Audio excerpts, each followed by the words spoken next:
Hello everyone welcome back to my mini blog. तो गाड़ी जेहेतु बाहर आसिक लगिलानी तो आमे सब बाहरी पड़िलु महाविनायक मंदिर। तो महाविनायक मंदिर रे पहुँची सारी आमे गलु ठाकुर को दर्शन कलु। आपण मैंने भावुथे आम आज सबू घर लोक महाविनायक मंदिर रे कौन करछु।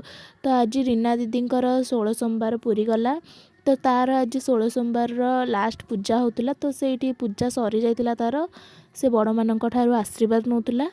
तो यहीटा हूँ महाविनायक मंदिर बैक फुटेजटा बैक साइडटा तो देखई दौली। तो तापर आम जाइलु दी जन टिके तलू। तो तले आमर दुकान हरिया सब बसला सेठी। तो मुझे क्लचर आनते जाइली आउ चूड़ी भी आनली। तापर आम दी भूणी खाइलु मोमो जोटा टेस्ट एत भी भल लगिलानी। तापर आम किछ समय पर आमर दिगला प्रसाद। तो प्रसाद रे होता भात डालमा कोबी आलू तरकारी खटा। तापर आम खाई सारी बाहरी पड़ू घर को।